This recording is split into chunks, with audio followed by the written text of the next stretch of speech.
नमस्कार दोस्तों, स्वागत है आप सभी का रेशनल वर्ल्ड में। हमारे साथ हमारे स्पेशल गेस्ट जुड़ चुके हैं। बहुत-बहुत स्वागत है सर आपका रेशनल वर्ल्ड पे। धन्यवाद, शुक्रिया। साथियों मैं बताना चाहूँगा कि ये जो लड़ाई हुई थी, इस लड़ाई में जो हमारे जो पुरखे थे, उन पुरखों में से बहुत से ऐसे लोग हैं जो उनकी वारिस हैं, उन्हीं ख़ानदान से, परिवार से आते हैं। उन्हीं में से सर प्रोफ़ेसर विलास खरात जी भी आते हैं और आज हम उनके ही ज़बानी बहुत सारी चीज़ों को जानेंगे, बहुत सारी बातें जो हैं, बहुत सारे जो प्रश्न इस पर हैं और कई सारे सवाल हैं, उनके माध्यम से हम लोग जानेंगे।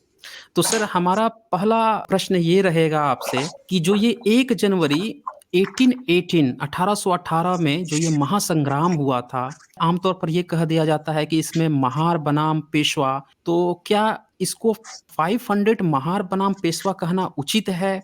आपका सवाल सही है, मगर हमारे जो दर्शक लोग हैं, उन्हें ये जानना और समझना ज़रूरी है कि उसमें केवल महार थे, ये कहना तथ्यपूर्वक नहीं है।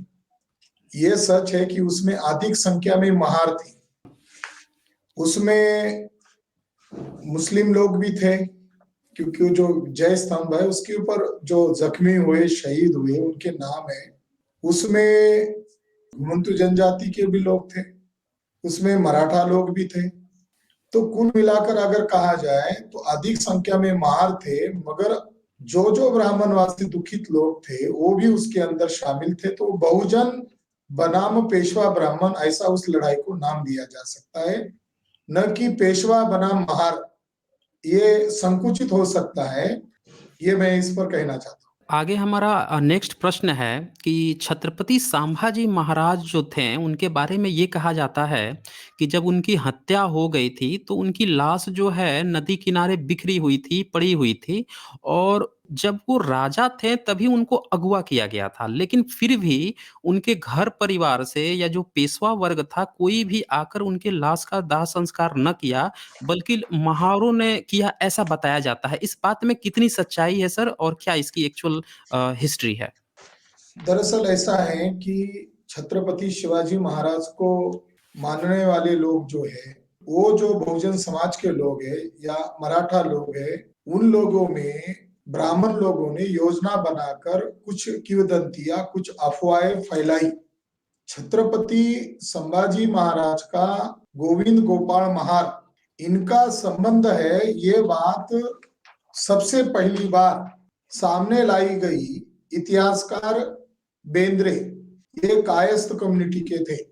इन्होंने छत्रपति संभाजी महाराज का चरित्र लिखा 1960 को, और इसके लिए वो लंदन गए और ब्रिटिश रिकॉर्ड से छत्रपति शिवाजी महाराज और संभाजी महाराज के दस्तावेज ढूंढ कर लाए। और ये छत्रपति संभाजी महाराज का समाधि का स्थान ढूंढने का श्रेय भी ये महान इतिहासकार बेंद्रे साहब को जाता है। और छत्रपति शिवाजी महाराज को जो ब्राह्मण लोग चरित्र चित्रण करते हैं, उसमें खास बात है समझने के लिए कि छत्रपति शिवाजी महाराज के चरित्र चित्रण के नाम पर उनका विकृतीकरण करते आए, उनका ब्राह्मणीकरण किया। छत्रपति शिवाजी महाराज का चरित्र चित्रण के नाम पर ब्राह्मणीकरण किया और उसमें ये दिखाया गया कि छत्रपति शिवाजी महाराज की दुश्मन ब्राह्मण नहीं थे, बल्कि उनका खुद पुत्र संभाजी महाराज शिवाजी महाराज का दुश्मन था। तो जिन ब्राह्मणों ने छत्रपति शिवाजी महाराज का चरित्र चित्रण के नाम पर ब्राह्मणीकरण किया और खलनायक के तौर पर संभाजी महाराज को दिखाया, तो बेंद्रे साहब ने जिनको ब्राह्मणों ने चरित्र हनन किया था, उनको शराबी दिखाया था, उनको उनका चरित्र ठीक नहीं ऐसा बताया था। तो ऐसे संभाजी महाराज के बदनाम किए गए चरित्र को बेंद्रे साहब ने संभाजी चरित्र में चरित्रवान संभाजी, राष्ट्रीय नेतृत्व करने का लायक रहा संभाजी, साहित्यकार संभाजी और अपने पिता के नक्शे कदम पर चलने वाला, बहुजनों का कल्याण का सोच रखने वाला संभाजी, ऐसा एक चरित्र सबसे पहले सामने लाया। और उस चरित्र में उनका अंत किसने किया, तो उन्होंने खुले तौर पर यह लिखा कि संभाजी महाराज को पकड़वाने का कार्य ब्राह्मणों ने किया, और वो भी पेशवा ब्राह्मणों ने किया। अब ऐतिहासिक दस्तावेज ये देखे गए हैं कि संभाजी महाराज को योजना बनाकर जाल बिछाकर रायगढ़ के नीचे एक वारदात होती है, वहां पर एक अछूत आदमी को, जो दो किसानों के बीच में विवाद चल रहा था, तो महार आदमी एक किसान की तरफ से बीच में आया, अपने मालिक के ऊपर हमला हो रहा है देखकर, तो दूसरे अपोजिशन वाले व्यक्ति ने उस महार को, उस अछूत व्यक्ति को, जो लकड़ी में बांधकर उल्टा टांग कर जलाकर मार डाला। इसकी खबर संभाजी महाराज तक पहुंचाई गई, और संभाजी महाराज गुस्से में आ गए कि मेरे राज्य में एक अछूत आदमी को, जिसका कोई गुनाह नहीं है, तो उसकी जांच पड़ताल के लिए वो अपने किले से कुछ चंद साथियों के साथ नीचे आ गए, और संगमेश्वर जो रायगढ़ के पास है, वहां पर उनको जाल बिछाकर पकड़ाया गया, और पकड़वाने में जो ब्राह्मण थे वो पेशवा ब्राह्मण थे। पकड़ाया गया रायगढ़ के पास, और रायगढ़ से पुणे दूर है, वहां पकड़वाया तो वहां उनकी हत्या नहीं हुई, बल्कि उनकी हत्या वहां हुई जहां भीमा कोरेगांव का विजय स्तंभ है, वहां से 2 किलोमीटर के अंतर पर वडू बुद्रुक है, वहां पर उनको लाया गया। यानी 8 लाख की फौज थी, और उनके इर्द गिर्द संभाजी महाराज घिरे हुए थे, और संभाजी महाराज की हत्या मनुस्मृति के कानून के तहत की गई, बहुत ही क्रूरता से मारा गया। और इसके लिए पेशवा ब्राह्मणों ने समझौता किया औरंगजेब के साथ, यानी मुगलों के साथ, और उन्हें पकड़वा कर देने का काम जिन ब्राह्मणों ने किया, उसमें प्रमुख ब्राह्मण था रामचंद्र पंडित अमात्य। ये वो जो अष्टप्रधान मंडल है उसमें प्रमुख प्रमुख ब्राह्मण है। तो सवाल यह है कि संभाजी महाराज की जो अंत्य विधि हुई, उसके साथ महारों का संबंध है या नहीं है, इसके बारे में आरएसएस के ब्राह्मणों ने, खासकर कि मनोहर भिड़े और मिलिंद एकबोटे ने अफवाहें फैलाई। ये कहा गया कि क्या मराठा मर गए थे क्या, कि एक अछूत आदमी ने छुआ और उनके डेडवाड़ी को इकट्ठा किया। ऐसी अफवाहें आरएसएस के लोगों ने फैलाई फसाद करवाने के लिए, और उन अज्ञानी मराठाओं ने वेरीफाई नहीं किया इतिहास में क्या है। तो इतिहास का तथ्य यह है कि संभाजी महाराज को पकड़वाया गया, और पकड़वाने के बाद उनकी बहुत घृणा और बहुत ही क्रूरता से हत्या की गई, और उनके बचाव में जो उनका सैन्य आना चाहिए था उसको रोके रखा मंत्रिमंडल में घुसे हुए पेशवा ब्राह्मणों ने, और लगभग 21 दिन तक वो कैद में रहे। इतने दिन विद्रोह क्यों नहीं हुआ? और संभाजी महाराज को क्रूरता से मारने के बाद फिर जो वहां के जो अछूत थे, उस आदमी ने उनके शव को इकट्ठा किया और वहां रखा, और उसकी खबर रायगढ़ पर पहुंचाई। वो लोग वहां आए, बाद में उस अंत्य विधि को संभाजी महाराज के पुरखे जो थे, राजाराम महाराज और जो लोग थे, उन्होंने उसको अंत्य विधि किया, और इसके बदले में उन्होंने उसको दान पत्र दिया गोविंद गोपाल महार को। और ये दान पत्र पेशवा रिकॉर्ड में भी दर्ज है, और ये दान पत्र का रिकॉर्ड छत्रपति शिवाजी महाराज का, जो छत्रपति सातारा के छत्रपति थे, उनके रिकॉर्ड में भी दर्ज है। तो हिस्टोरिकल डॉक्यूमेंट ये बताते हैं कि उन्होंने अंतिम विधि किया, इसलिए उन्हें उसके परिसर में कुछ जगह डोनेट की, और उसी व्यक्ति की और उसके खानदान के व्यक्ति की जिम्मेदारी लगाई कि आप वहां साफ सफाई करो, और संभाजी महाराज के समाधि पर पुष्प अर्पण करो, और वहां हर दिन दिया बत्ती लगाओ। तो ये रिकॉर्ड है, और इस हिस्टोरिकल रिकॉर्ड को झुटलाया नहीं जा सकता। इस तरह से गोविंद गोपाल महार का छत्रपति संभाजी महाराज के साथ अकाट्य संबंध है। जी, बहुत शुक्रिया सर, बहुत ही खूबसूरत और तथ्यों के साथ जवाब देने के लिए। अच्छा, इसके बाद से एक प्रश्न हमेशा ही एक बार-बार उठ जाता है, मन में एक जिज्ञासा आ जाती है कि ये लोग कहते हैं कि पेशवा बड़े स्वाभिमानी थे इसीलिए अंग्रेज़ों से लड़े। तो ये जो बैटल हुआ था भीमा कोरेगाँव, इसके बाद से क्या पेशवा जो बचे थे, क्या वो सर फिर से लड़ाई किए थे अंग्रेज़ों के साथ? या ये लोग फिर से चाटुकारिता में लग गए? हाँ, चाटुकारिता शब्द एकदम सटीक शब्द है, क्योंकि जो लोग आज राष्ट्र प्रेम देशभक्ति का ठेका ले रहे हैं, वे लोग इन्हीं पेशवा ब्राह्मणों के वंशज हैं। जो आज आरएसएस चला रहे हैं या बीजेपी के शीर्ष नेतृत्व कर रहे हैं, इन्हीं पेशवा ब्राह्मणों के नेता हैं जो चाटुकारिता कर रहे थे। इस बात को समझने के पहले मैं एक बात को आपके सामने सादर करना चाहता हूं, जिससे हमारे दर्शकों का भी सही सही आकलन हो। अब सवाल हम ये खड़ा करना चाहते हैं कि ये देशभक्ति का सबूत हमारे महापुरुष छत्रपति शिवाजी महाराज, संभाजी महाराज का नाम आगे करके उनको ढाल बनाते ये लोग, आज के वर्तमान के ब्राह्मण लोग। जब मुगल औरंगजेब और छत्रपति संभाजी महाराज के बीच में मान लो लड़ाई चल रही है, 8 साल तक संभाजी महाराज औरंगजेब के कैद में नहीं आए थे। जो दिल्ली का शहंशाह था उसको इतना परेशान किया कि संभाजी महाराज औरंगजेब की कैद में नहीं आए, मगर कैद में आए तो धोखे से कैद में आए। अब मान लो छत्रपति शिवाजी महाराज के वारिस से छत्रपति संभाजी महाराज, और उनकी जो साम्राज्य का नाम है शिवशाही, और औरंगजेब का जो राज्य है उसको कहते हैं मुगलशाही। तो दोनों के बीच में लड़ाई हो रही है, तो ऐतिहासिक शब्दावली में हम कह सकते हैं मुगलशाही बनाम शिवशाही। संभाजी महाराज को पकड़वा कर दिया ब्राह्मणों ने। अब धोखे से कहो कि षड्यंत्र से कहो, संभाजी महाराज पकड़े गए और उन्हें बहुत बेरहमी से मारा गया। अब लड़ाई दो साम्राज्य के बीच में हो रही है, तो संभाजी महाराज की हत्या होते ही शिवशाही खत्म होनी चाहिए, और शिवशाही खत्म होते ही महाराष्ट्र में किसका राज आना चाहिए? जिसने खत्म किया उसका राज आना चाहिए। यानी शिवशाही खत्म होकर आनी चाहिए मुगलशाही, क्योंकि शिवशाही खत्म हो गई संभाजी महाराज की हत्या के कारण। मगर महाराष्ट्र में शिवशाही खत्म होकर मुगलाई यानी मुगलशाही आने की बजाय पेशवाई क्यों आई?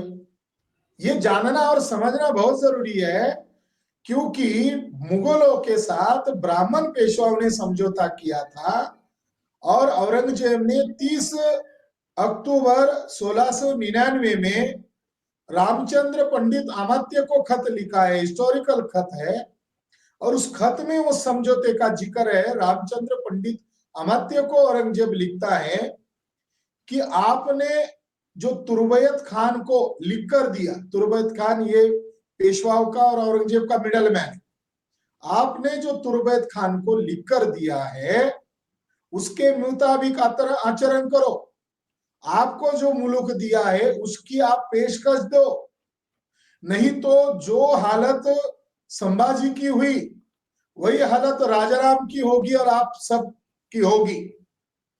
तो ये खत ये सबूत सिद्ध करता है कि पेशवा ब्राह्मणों का संभाजी महाराज को मारकर उन्हें मुल्क देने का, मुल्क यानी भूभाग, साम्राज्य, राज्य जो दिया था उसी का नाम बाद में पेशवाई कहा जाता है। ये महत्वपूर्ण मुद्दा मैं इस मुद्दे पर कहना चाहता। आपने जो दूसरा मुद्दा उठाया है वो ये है कि पेशवाई खत्म होने के बाद ब्राह्मण पेशवाओं ने क्या अंग्रेजों से लड़ना जारी रखा या उनकी चाटुकारिता कही? पहली बात तो ये है कि पेशवा ब्राह्मण अंग्रेजों के खिलाफ कभी भी लड़े नहीं। पेशवा ब्राह्मण लोग धोखेबाज लोग थे, इतने धोखेबाज लोग थे कि उनके पर्शियन भाषा में अंग्रेजों के साथ लिखे हुए कई सारे कॉन्फिडेंशियल खत अब हमारे पास है।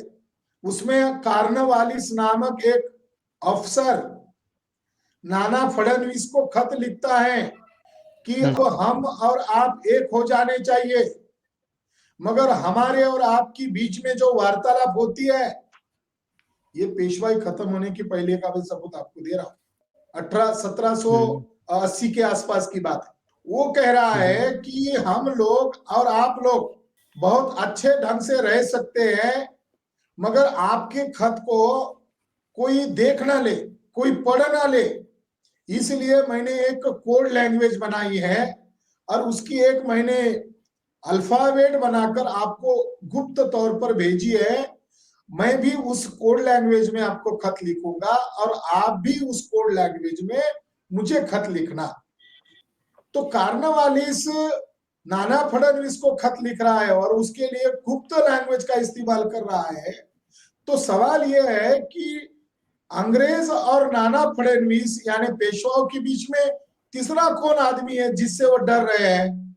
तो पेशवाई अधीन थी सतारा के छत्रपति शाहू महाराज के अधीन, जो शिवाजी महाराज के डायरेक्ट वारिस थे। पेशवाई इंडिपेंडेंट नहीं थी, पेशवाई को अधीन रहना था और पेशवाओं की तरफ से शिंदे और होलकर को पेशवाओं के साथ रहकर लड़ाई लड़ना या मैदान में लड़ाई लड़ने का शिंदे और होलकर का काम था। पेशवा यानी गुलाम, पेशवा यानी अधीनस्थ मशीनरी। पेशवा ये अरबी वर्ड है और ये कोई ब्राह्मणों का वर्ड नहीं है। तो पेशवा ब्राह्मणों को और अंग्रेजों ने अंदरूनी सुलह किया कि हम दोनों जो वार्तालाप कर रहे हैं ये गलती से छत्रपति सतारा के राजा ने अगर पढ़ लिया तो मामला बहुत हिंसक हो सकता है और विद्रोह हो सकता है ब्राह्मणों के खिलाफ, तो इसलिए कोड लैंग्वेज में लिख रहे हैं।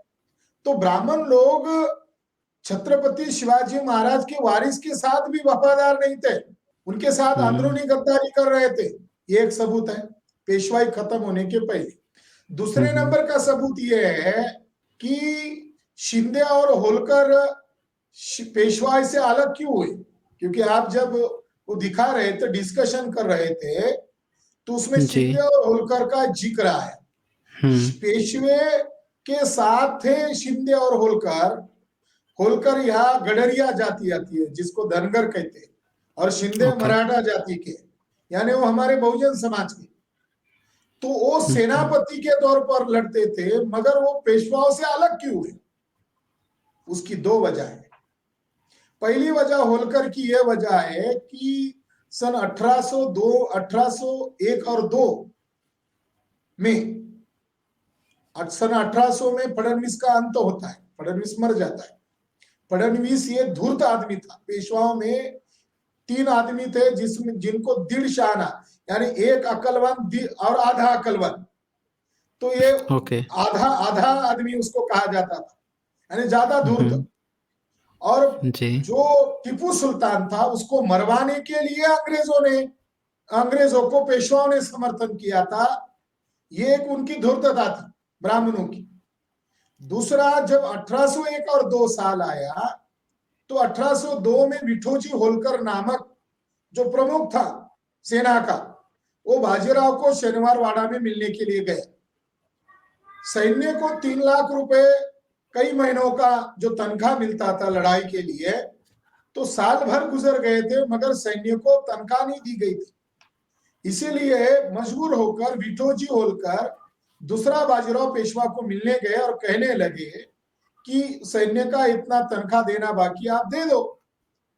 तो उन्होंने कहा वो मेरे वजह से रुके हुए और आपके खिलाफ विद्रोह कर सकते हैं। मगर मगरूर बाजीराव पेशवा को गुस्सा आया और उसने विठोजी होलकर को पकड़वाने का आदेश दिया। उसको पकड़ा गया और उसको बहुत पीटा गया। विठोजी होलकर को उसके शरीर की चमड़ी उधेड़ी गई और उसको हाथी को बांधकर पूना सिटी में घसीटा गया और शनिवारवाड़ा के गेट के सामने विठोजी होलकर को टमाटर की तरह कुचलकर हाथी के पैरों तले रोंद कर मारा गया। ये बात सुनकर उनके खानदान का जो दूसरा शूरवीर आदमी था यशवंतराव होलकर, वो पूना पर दौड़े आया 1802 में, और जैसे ही वो आया अपने फौज के साथ तो दूसरा बाजीराव पेशवा कोंकण में भाग गया, पूना में नहीं रहा। तो यशवंत होलकर ने 1802 से लेकर 1803 1 साल पूना में रहकर राज किया, यानी 1 साल पेशवाई खत्म कर दी होलकर ने, यशवंत होलकर ने। और वो राह देख रहा था कि कब तक तुम पेशवा दौड़ छुपके रहोगे चूहे की तरह, तुम आ जाओ। जब 1 साल वो सामने नहीं आया तो बाजीराव पेशवा ने यशवंत होलकर को भगाने के लिए अंग्रेजों के साथ गुप्त समझौता किया। जो ब्राह्मण महाराजपूतों ने 1818 में पेशवा ब्राह्मणों को हराया, तो आरएसएस के ब्राह्मण लोग, बीजेपी के ब्राह्मण लोग उन महारों को राष्ट्रद्रोही कहते हैं। जो अंग्रेजों के साथ थे उन ब्राह्मणों को मालूम है उनकी गद्दारी का इतिहास, मगर हमारे समाज के लोगों को इतिहास मालूम नहीं है कि पेशवाई के बाद तो वो चाटुकारिता कर ही रहे थे, मगर पेशवाई जब थी तब वो किसके साथ थे? महाराष्ट्र जी। में अंग्रेजों को न्योता देने का काम इन पेशवा ब्राह्मणों ने किया, और उन लोगों ने यशवंत होलकर को भगाने के लिए अंग्रेजों के साथ संधि किया। ये उनकी गद्दारी का इतिहास है। और दूसरा, जब पेशवाओं के साथ जब ये लड़ाई हुई 1818 में, चंद लोगों ने उनको मार दिया। 28,000 लोग थे। 3,000 सैन्य को लेकर बाजीराव पेशवा उस मैदान से भाग गया, और बापू गोखले का जो ब्राह्मण था वो और उसका बेटा उस नेतृत्व कर रहा था पेशवा ब्राह्मणों की तरफ से। वहां जंग हुई तो 3,000 भाग गया, बचे 25,000 बनाम 500, ऐसी वो जंग हुई, और 500 लोगों ने उनको बोटी बोटी करके मार दिया। यानी कितनी शूरवीरता उन लोगों में थी। फिर वो हारने के बाद, पेशवाई हारने के बाद क्या हुआ? बाजीराव पेशवा जनवरी से लेकर मई तक भागता ही रहा, कुत्ते की तरह भागता रहा। यानी वो उस मैदान से भाग गया था और कुत्ते की तरह भागता रहा। और बाजीराव पेशवा ने मई में सुलह करने का न्योता भेजा मालकम नामक अधिकारी को, जो अंग्रेज अधिकारी है। उसको कहा कि मैं शरण आने के लिए तैयार हूं। दूसरे बाजीराव पेशवा ने मालकम को खत लिखा कि मैं शरण आने के लिए तैयार हूं, और उसने माफीनामा लिखा। बाजीराव पेशवा ने माफीनामा लिखा कि मैं आपके साथ संधि करने के लिए तैयार हूं। वो माफीनामा क्या है मैं आपको बताना चाहता हूं कि चाटुकारिता कितनी होती है। वो तो 500 लोग थे जो मैदान में लड़े, मगर बाजीराव कितना चाटुकार आदमी था अंग्रेजों का। और जो आज उनके वारिस है पेशवा ब्राह्मणों के, आरएसएस के लोग जो है ब्राह्मण लोग, वो पेशवा ब्राह्मणों की औलाद है। मगर ये भी अभी खोज करने की बात है कि वो जायज पेशवा ब्राह्मणों की औलाद है या नाजायज ब्राह्मणों की औलाद है। क्योंकि आपने तो बताया कि पेशवा ब्राह्मण तो नाजायज संबंध ज्यादा रखते थे। तो 16 मई 1818 को बाजीराव पेशवा अंग्रेजों को शरण आया, और मालकम जो अंग्रेज अफसर था उसको 16 मई को उसने माफीनामा लिखकर भेजा। उस माफीनामा इस तरह से है, वो कहता है मेरा आपसे बहुत पुराना दोस्ती का नाता है। आपके पुराने दोस्तों में 3 लोग थे, जिसमें कर्नल क्लोज अब दिवंगत हो गए हैं। दूसरे मेरे प्यारे दोस्त हैं जनरल वेल्सली, वे थोर पुरुष स्वदेश यूरोप में लौट गए। और तीसरे आप मालकम साहब हैं, आप मेरे चहीते दोस्त हैं। आज तक आप लोगों ने अनेक लोगों का पालन किया है और अनेक लोगों की आपने व्यवस्था लगाई है, और इस संकट के समय में मैं आपको मेरा मालिक मानकर आप मुझे साथ दोगे, ऐसी मैं आपसे अपेक्षा रखता हूं। बाजीराव ने आगे लिखा, टूटी हुई नाव की तरह, टूटी हुई नाव में जो नाव चालक होता है वैसी मेरी असह्य स्थिति हो चुकी है। ऐसे समय पर आप ही मुझे सहायता दोगे, ये मैं आपसे अपेक्षा रखता हूं। तो दूसरा बाजीराव पेशवा जो जंग हुई उसके बाद चाटुकारिता कर रहा है, ये उसका माफीनामा है। फिर उसके बाद 1818 की जंग होने के बाद 6 माह के बाद अंग्रेजों से दूसरे बाजीराव पेशवा ने सुलह किया। सुलह के 10 मुद्दे थे। सुलहनामा भी हमारे पास ओरिजिनल रिकॉर्ड अवेलेबल है। हमारे पास 500 लोगों की पूरी डाटा हमारे पास है, और जिन लोगों से हमारी जंग हुई उनकी पूरी कुंडली हमारे पास है। तो बाजीराव पेशवा ने 10 सुलहनामे किए, 10 मुद्दे थे उसमें। उसमें यह तय हुआ कि वो अपने परिवार के साथ पेशवा जो पुणे का एरिया था उसे छोड़ देगा और उत्तर प्रदेश के विठूर नामक एरिया में सेटल होगा। तो उसको विठूर संस्थान दिया गया और जितना पुणे का भौगोलिक एरिया था उतना ही भौगोलिक एरिया उत्तर प्रदेश के कानपुर में विठूर जो जगह है वो आज भी वहां है, कानपुर देहात के पास, वहां पर उसको सेटल करवाया। उसने अपने सगे संबंधी और कुछ सैन्य को लेकर वहां शिफ्ट हो गया और वो जिंदगी भर अंग्रेजों का वफादार बनकर रहा। उसकी मौत हुई 1853 में। 1818 में वो समझौता करके वहां चला गया। चाटुकारिता कितना किया उसने, उसका और एक सबूत देता हूं कि उसको सालाना 16 लाख रुपए पेंशन मिलता था। यानी चाटुकारिता अच्छा, की हद हुई, चाटुकारिता की भी हद हुई पेंशन कि भी मिलता उसने था। उसको पेंशन मिलता था 16 लाख रुपए। हुँ, तो साथियों, हुँ। 16 लाख रुपए पेंशन लेने वाला जो आदमी है वो वो कौन हो सकता है? वो कोई देशभक्त नहीं है बाजीराव। जिसका हुँ, आज ब्राह्मण समर्थन कर रहे हो कोई देशभक्त नहीं है। जो अंग्रेजों का चापलूस था 16 लाख रुपए पेंशन लेता था। और बालाजी पंत नातू का आपने जिक्र किया जिसने शनिवारवाड़ा पर वो झंडा उतार दिया और अंग्रेजों का झंडा लगाया, उसको 12,000 रुपए पेंशन मिलता था। हुँ। तो ये पेंशनर है। चाटुकारिता में भी इतनी हद हो गई। ये उनका नमक खाते थे और नमक हरामी छत्रपति शिवाजी महाराज का जो साम्राज्य है उनकी किया। नमक खाया छत्रपति शिवाजी महाराज का और नमक हरामी हुँ, शिवाजी महाराज के स्वराज्य के साथ किया और गद्दारी किया महाराष्ट्र के लोगों के साथ। और पेशवाई को मजबूत करने का काम जिन ब्राह्मणों ने किया वो पेशवा ब्राह्मण शिवाजी महाराज के विरोधी हो गए, उनके साम्राज्य के विरोधी हो गए।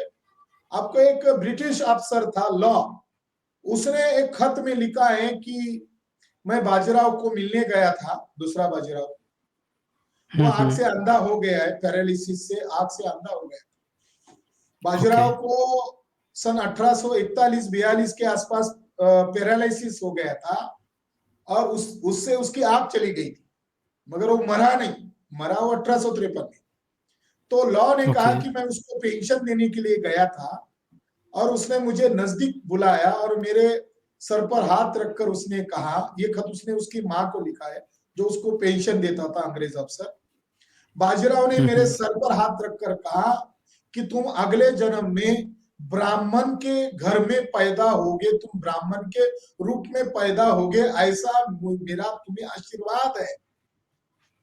हुँ, हुँ। तो बाजीराव पेशवा जिसका पेंशन ले रहा था उसको अंग्रेज नहीं मान रहा था, उसको ब्राह्मण मान रहा था। या ब्राह्मण के घर में तुम पैदा हो जाओगे ऐसा उसको हुँ, हुँ। आशीर्वाद दे रहा था। तो चाटुकारिता की तो ये मिसाल है। हुँ। जी। जी, जी। बहुत बहुत खूबसूरत आपने उत्तर दिया सर, पूरे फैक्ट और तथ्यों के साथ और दर्शक जो भी हैं, आई थिंक आप लोगों को पूरी तरह से ये पॉइंट क्लियर हो गया होगा। एक्चुअली बहुत सी चीज़ें हैं जो दर्शकों तक नहीं पहुँच पाती है, तो मुझे काफ़ी खुशी है और जैसा कि सर आप आए थे तो शुरू में ही लोग कमेंट में लिख भी रहे थे कि सर का तो नाम ही काफ़ी है। उसी हिसाब से हमें जवाब भी मिल रहा है सर, बहुत शुक्रिया सर।